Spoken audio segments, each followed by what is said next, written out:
Tinanggap ng ating dakilang Panginoon dyan. Bautismo ng tubig sa pamagitan ng kagalang-galang San Juan. Ang kasunod nito ay bautismo ng Espiritu Santo. Ito po yun.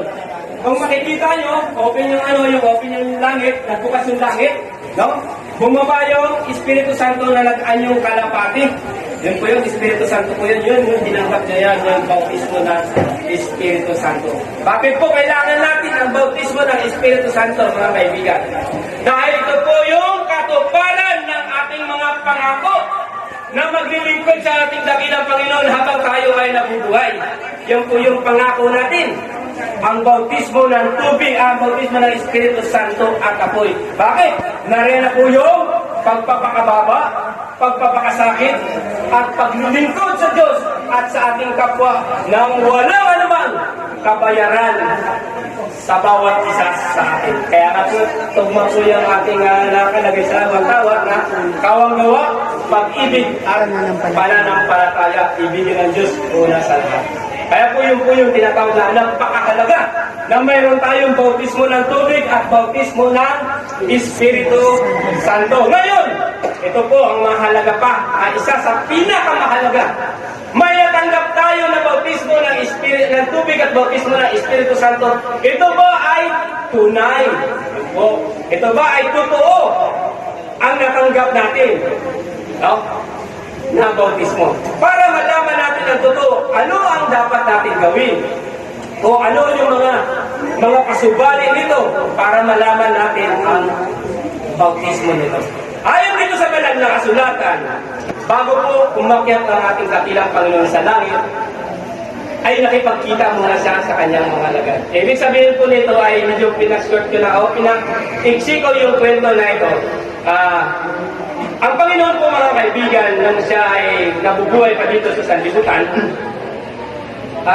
alam nila na oras niya na. Ibig sabihin, ito na yung tinatawag natin ng mahal na araw kung tawagin natin. Ibig sabihin, nandun na tayo sa puntong yun.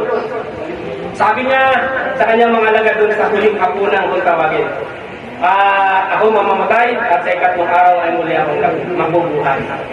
At sa aking pagkabuhay ay magkikita-kita tayo doon sa bundok ng Galilea at doon tayo ay magkita-kita. Sa madaling salita mga kaibigan, yung ibang mga alagad hindi ito inaasahan kasi hindi pa nangyayari. At parang napaka-imposible yung bawat sinasabi ng Panginoon.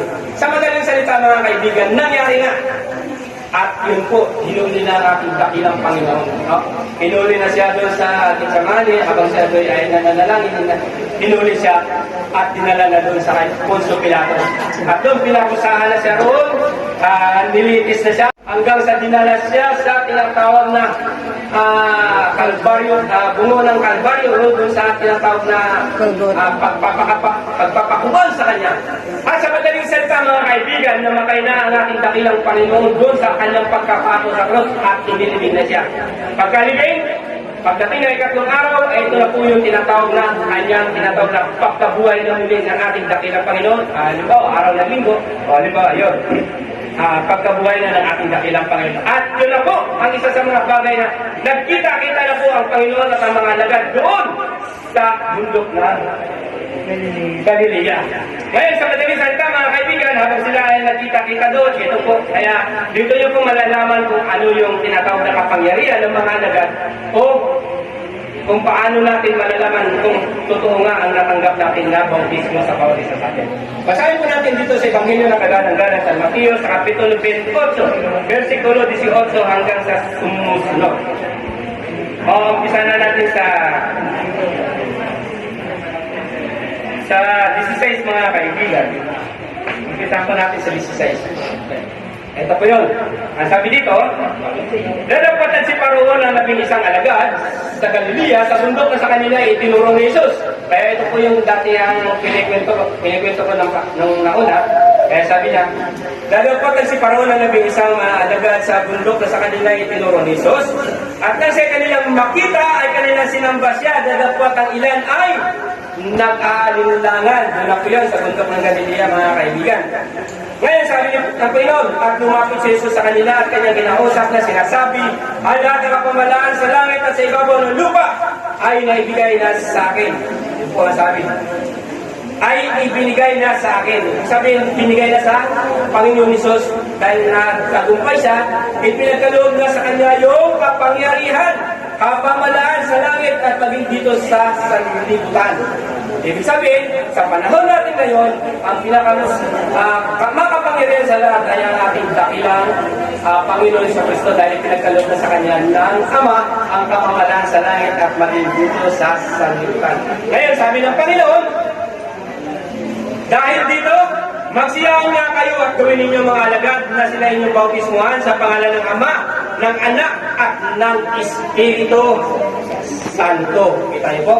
Ang sabi ng Panginoon sa kanyang mga alagad, sila inyong bautismuhan sa pangalan ng Ama, ng Anak at ng Espiritu Santo. Ibig sabihin, ito po yung tanong doon sino yung kausap ng Panginoon nung siya'y nabuhay muli sa mga patay sa bundok ng Galilea? Diba yung kanyang mga alagad? Sino ang pinagbilinan ng Panginoon para magbautismo sa bawat isang mananampalataya sa Diyos? Sino? Ang mga alagad. May nakalagay ba dito na pwedeng magbautismo yung pare, ministro, guro, o sino man? May kapamalan ba sila? Wala pong kapamalan. Ito pong isa sa mga mabisa nating panglaban sa bawat mananampalataya na hindi pinapatutunayan yung mga salita ng ating dakilang Panginoon. Ito po yung prueba kung bakit hindi pwede ang pastor, ministro, guro, o sino mang pinuno na isang sama ng pangreliyon. Hindi po siya ang may karapatan magbigay sa bawat isa sa atin na bautismo ng Espiritu Santo. Sino pong may karapatan? Ang mga alagad lamang ng ating dakilang Panginoon. Hanggang kailan? Diba? Dapat alamin natin. Hanggang kailan ang karapatan ng mga alagad na magbigay ng bautismo sa bawat isa sa atin? Hanggang kailan ito? Baka lang sabihin, tayo ng mga alagad, hanggang doon na lang yung nila, yung kapamalaan nila. Di ba po? Baka pwede nyo itanong sa atin. Diba? Pero, ito sa susunod na mga talata, ito po inyo sa kanila na kanilang ganapin ang lahat ng mga bagay na inuutos ko sa inyo. At narito ako suma sa inyong palagi hanggang sa katapusan ng sanlibutan. Sa madaling salita, mga kaibigan, ang karapatan o kapangyarihan ng mga alagad na magbigay ng bautismo sa lahat ng mga naniniwala sa Diyos ay hanggang sa katapusan ng sanlibutan. Tapos na ba ang sanlibutan? Hindi pa. Sa makatuwid, ang kapangyarihan ng mga alagad para magbigay nito sa bawat isa sa atin ay nananatili hanggang ngayon. Hanggang ngayon ay nanatili ang kapamalaan, ang kapangyarihan ng mga alagad na magbigay ng bautismo sa bawat isa sa atin. Ganun po yun. Ngayon, ang tanong, patay na yung mga alagad. Paano sila makapagbibigay sa atin ng bautismo? Kaya nga po mayroon tayong kasangkapan. Kaya nga mayroon tayong medium para pumasok sa kanila yung Espiritong Banal kung sino mang susubuhin na ating dakilang Panginoon. Pwede ba mangyari ito? Pwede mga kaibigan. Ito po yun. Basahin po natin. Dito po sa Kagalang-galang San Juan muli, sa Ebanghelyo ng Kagalang-galang San Juan, sa Kapitulo 14, ng mga kapatid ko. Kapitulo 14, versikulo 15 hanggang sa sumusunod. Ito po, basahin po natin. Ang sabi dito, kung ako'y inyong iniibig, ay tutuparin ninyo ang aking mga utos, at ako'y dadalangin sa Ama, at kayo'y binigyan niya ng ibang mga aliw, upang siya'y sumainyo magpakailanman. Sabihin, magkakapusan. Sa makatuwid bagay ang Espiritu ng katotohanan na hindi matatanggap ng sanlibutan, sapagkat hindi nito siya nakikita, di nakikilala man siya. Siya ay nakikilala ninyo sapagkat siya tumataan sa inyo at sa inyo. Ito yun. Paano po yung mangyayari? Ito po yun. Ang sabi dito sa talatang ito, hindi natin siya makikita, pero makikita. Hindi natin siya makikilala, pero makikilala. Di ba po? Ganun yung nakalagay sa talata. Basahin po natin. Sabi dito. Sa makatuwid bagay ang Espiritu ng katotohanan na hindi matatanggap ng sanlibutan sapagkat hindi nito siya nakikita, ni nakikilala man siya. Siya ay nakikita ni siya nakikita ni nakikilala man. Siya ay nakikilala ninyo sapagkat siya ay tumatahan sa inyo. Ganito po yun. Bakit siya makikita? Kapag pumasok kasi yung banal sa katawan ng tao, naiiba yung naiiba yung aura. Yung mukha ng kasangkapan. Iba yung anyo. Meron din naman kapag halimbawa medyo mataas yung antas mo, o kaya na-open yung, minsan na-open yung third eye natin. Pero kasi biglaan pagpabukas ng third eye natin, makikita mo yung, bukod dun sa aura, makikita mo anyo ng espiritu sa katawan ng tao. Makikita mo yun. Kapag nag-open yung nagbukas yung third eye natin. Lahat po tayo may third eye. Meron siyang minsanan pagbubukas yan. May minsanan sa pagbubukas. Kaya meron tayong nakikita espiritu. Minsan meron tayong gano'n.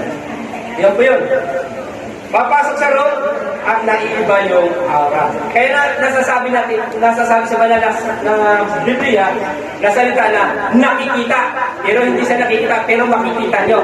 Dahil naiiba yung aura niya. Yun po yun. Meron pa nga nagtanong yun. Medyo bigyan pa naman siya. Meron pa nagtanong sa atin na bakit daw nanginginig yung tao pag pumapasok yung banal na espiritu? Bakit daw nanginginig? Alam niyo mga kaibigan, talaga po yung manginginig kasi kapangyarihan po yan. Yan po yung tinatawag namin na interconnecting. Yun po yung sa libro namin. Interconnecting. Kapag interconnecting, doon po yung nagkakaroon ng biglang pagsabog doon ng yung aura ng espiritu sa katawan ng tao. Kaya nagkakaroon ng panginginig yung iba. Yung iba naman, walang panginginig dahil meron naman sila tinatawag na control ng power. Nakokontrol nila yung power ng banal. Thank you for watching.